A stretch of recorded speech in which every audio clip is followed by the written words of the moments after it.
नमस्कार दोस्तों, welcome to फैंटास्टिको studies. Video में आपको बताऊंगा सीरीज़ एंड पैरेलल कॉम्बिनेशन क्या होते हैं, इन दोनों के बीच में क्या डिफरेंस होता है, और मैं आपको सीरीज़ और पैरेलल कॉम्बिनेशन के इक्विवेलेंट रेजिस्टेंस की डेरिवेशन भी करके दिखाऊंगा। ये चैप्टर 12 इलेक्ट्रिसिटी का टॉपिक है क्लास 10th का। सो आइए वीडियो शुरू करते हैं। I hope you like my video. तो सबसे पहले मैं आपको बताता हूँ कि सीरीज़ कॉम्बिनेशन क्या होता है। सीरीज़ कॉम्बिनेशन इलेक्ट्रिक सर्किट का एक ऐसा कॉम्बिनेशन होता है जिसमें जो रेजिस्टर्स होते हैं, रेजिस्टर्स एक लाइन में कनेक्ट होते हैं। Resistors are connected end to end, यानी अपने एक पॉइंट से दूसरे पॉइंट में कनेक्ट होते हैं, लेकिन वो एक ही लाइन में होते हैं। तो इसका मतलब है जो करंट पास करता है बैटरी से, वो सर्किट में एक ही लाइन में पास करेगा। यानी जो करंट हो, यहाँ पे हम इसको लिख लेते हैं, ये R1 है, रजिस्टर 1, रजिस्टर 2, रजिस्टर 3। इन सारे रजिस्टर्स की अलग अलग रेजिस्टेंस होती है। तो जो करंट होता है लेकिन में सेम ही पास करता है। इस पॉइंट से अगर यहाँ पे एक आई होगा तो यहाँ पे यहाँ से यहाँ पहुँचेगा तो सेम ही आई रहेगा, तो आई इसमें सेम रहता है। लेकिन यहाँ पे जो वोल्ट होता है यानी पोटेंशियल डिफरेंस, वो डिफरेंट होता है। यहाँ पे हम देखेंगे दो पॉइंट है, तो इन दोनों के बीच का वोल्ट पोटेंशियल डिफरेंस डिफरेंट होगा। इन दोनों के बीच का पोटेंशियल डिफरेंस यानी वी अलग होगा, और इन दोनों के बीच का वी अलग होगा। सो इस डायग्राम में ये वी है वोल्ट मीटर, वोल्ट कैलकुलेट करने के लिए, एमीटर एल्ड ये करंट कैलकुलेट करने के लिए, और ये बैटरी, और ये की है स्विच की। तो ये जो सीरीज कॉम्बिनेशन है इसमें करंट तो सेम होगा। यहाँ पे हम लिखते हैं आई यानी करंट इज सेम,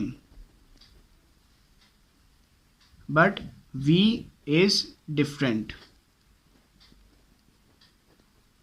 यानी I का मतलब है यहाँ पे करंट, V का मतलब है यहाँ पे पोटेंशियल डिफरेंस। यानी सीरीज कॉम्बिनेशन में करंट सेम हो रहेगा रेजिस्टर्स में, लेकिन वोल्ट का डिफरेंट होगा, यानी पोटेंशियल डिफरेंस अलग होगा तीनों रेजिस्टर का। अब चलिए इसकी इक्विवेलेंट रेजिस्टेंस का फॉर्मूला डिराइव करते हैं। सीरीज कॉम्बिनेशन का इक्विवेलेंट रेजिस्टेंस का फॉर्मूला होता है RS मतलब होता है सीरीज कॉम्बिनेशन, S मतलब सीरीज, R मतलब सीरीज कॉम्बिनेशन का resistance. So RS equivalent resistance of series combination is equal to R1 plus R2 plus R3। तो ये है सीरीज कॉम्बिनेशन के इक्विवेलेंट रेजिस्टेंस का फॉर्मूला, यानी इन तीनों को रेजिस्टेंस की रेजिस्टेंस को मिला के आ जाता है इक्वल रेजिस्टेंस। अब इसको हम डिराइव करने वाले हैं यहाँ पे। तो सबसे पहले हमने जैसे कि देखा V यहाँ पे अलग है, तो यहाँ पे हम लिखेंगे as V is different, therefore जो V वो होगा टोटल V इन तीनों का वो होगा V1 plus V2 plus V3। और ये क्यों होगा? ये इसलिए होगा क्योंकि इन तीनों में अलग अलग V, और इन तीनों के अलग अलग V को मिला देंगे तो सिंगल एक V बनेगा जो मेरे सर्किट का है। So V is equal to V1 plus V2 plus V3। अब यहाँ पे हम ओम्स लॉ से जो हमें पता है V is equal to IR replace कर देंगे इन सबको। सो यहाँ पे लिखेंगे V हो जाएगा IR, यहाँ पे V1 क्या होगा? V is equal to IR1। यहाँ जो रेजिस्टेंस 1 का R1 है तो इससे मल्टीप्लाई करेंगे हम I को, और यहाँ पे I सेम रहेगा हर जगह, क्योंकि हमने देखा है I is same, I is constant through out the circuit. So I same रहेगा IR1, तो V2 क्या होगा? V1 होगा IR1, V2 IR2, और V3 होगा हमारा IR3। अब यहाँ पे हम रिप्लेस करेंगे इन्हें। So IR is equal to IR1 plus IR2 plus IR3। अब यहाँ पे हम I को कॉमन ले सकते हैं क्योंकि I सेम है। IR is equal to IR1 plus R2 plus R3, और यहाँ पे भी I सेम है, करंट कांस्टेंट है, तो यहाँ पे I को हम कट कर देंगे। तो ये आ गया हमारा फॉर्मूला RS, को इसको हम RS लिख लेंगे, is equal to R1 plus R2 plus R3। ये हमारा फॉर्मूला डिराइव हो गया है, आप देख सकते हैं। और इस फॉर्मूला में जो RS होगा यानी सीरीज इक्विवेलेंट रेजिस्टेंस जो होगा वो हमेशा इन सबसे बड़ा होता है, R1 R2 या R3 से। सो चलिए अब हम आते हैं अपनी पैरेलल रेजिस्टेंस पे। अब हम आते हैं हमारे पैरेलल कॉम्बिनेशन में। तो पैरेलल कॉम्बिनेशन एक ऐसा कॉम्बिनेशन होता है इलेक्ट्रिक सर्किट में जिसमें जो रेजिस्टर्स होते हैं वो पैरेलली ज्वाइन होते हैं, यानी वो एक लाइन में नहीं होते, वो एक के ऊपर एक होते हैं, वो मिलते नहीं है एक दूसरे से, वो एंड में जाके उनको कनेक्ट किया जाता है सर्किट से, तो वो पैरेलली ज्वाइन होते हैं एक दूसरे के, एक लाइन में नहीं होता है।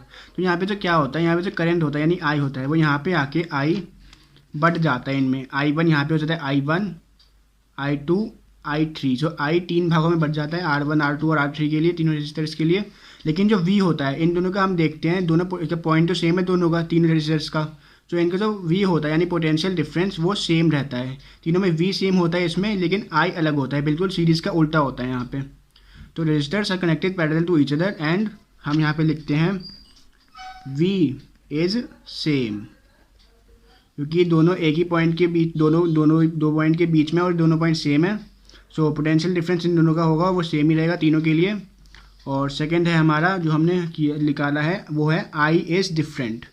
सो हम यहाँ पे लिख लेंगे आई इज़ डिफरेंट। और जैसे कि मैंने आपको पहले बताया था, वी का मतलब है पोटेंशियल डिफरेंस, आई का मतलब है करंट। अब चलिए हम अपनी इक्विवेलेंट रेजिस्टेंस की फॉर्मूला को डिराइव करते हैं। So 1/RP is equal to 1/R1 plus 1/R2 plus 1/R3। ये होता है पैरेलल कॉम्बिनेशन का इक्विवेलेंट रेजिस्टेंस या फिर पैरेलल रेजिस्टेंस। तो हम देखते हैं कि फॉर्मूला आया कहाँ से है, इसका डेरिवेशन हम करते हैं। तो सबसे पहले हम यहाँ पे लिखेंगे जैसे V इज सेम तो I इज़ डिफरेंट। डिफरेंट होगा हम उसको हमेशा ऐसे लिखते हैं I is equal to I1 plus I2 plus I3। यानी ये तीनों I मिला के, तीनों करंट इन तीनों रेजिस्टेंस के मिला के एक करंट बनेंगे जो पूरे सर्किट में फ्लो कर रहे हैं। So I is equal to I1 plus I2 plus I3। अब यहाँ पे ओम्स लॉ से हम I को रिप्लेस कर देंगे। सो ओम्स लॉ हमें कहता है V is equal to IR, यानी I क्या होगा यहाँ पे, I होगा V/R। सो यहाँ पे I1 क्या होगा, I1 होगा V/R1। यहाँ पे V कांस्टेंट है, हमने पहले देख लिया है, V is same, so V same ही रहेगा। I2 क्या हो जाएगा, I2 हो जाएगा V/R2 और I3 क्या हो जाएगा, I3 हो जाएगा V/R3। तो चलिए हम यहाँ पे हम इसको रिप्लेस करते हैं और I हो जाएगा V/R। So V/R is equal to V/R1 plus V/R2 plus V/R3। अब यहाँ पे क्योंकि V सेम है तो हम इसको कॉमन ले लेंगे। V/R is equal to V, यहाँ पे ब्रैकेट में 1/R1 plus 1/R2 plus 1/R3। तब यहाँ पे हम V टू V कैंसिल कर देंगे क्योंकि ये दोनों सेम ही है। So V to V cancel. So यहाँ पे अब बचेगा 1/R is equal to 1/R1 plus 1/R2 plus 1/R3।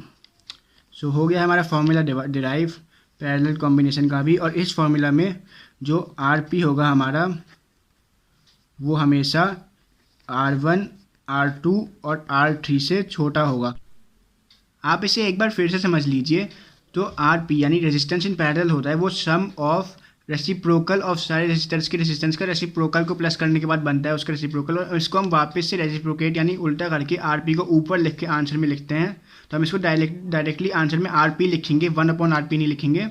और जो RP यानी रेजिस्टेंस इन पैरेलल होगा वो हमेशा अपने R1, R2 और R3 के रेजिस्टेंस से छोटा होता है क्योंकि ये बना है इनकी रेसिप्रोकल को प्लस करने से। इनको प्लस करने से नहीं बना है, इनकी रेसिप्रोकल को प्लस करने से बना है, इसलिए इनसे छोटा होगा हमेशा। सो हो गया हमारा derivation complete. So I hope you like this video. Thanks for watching.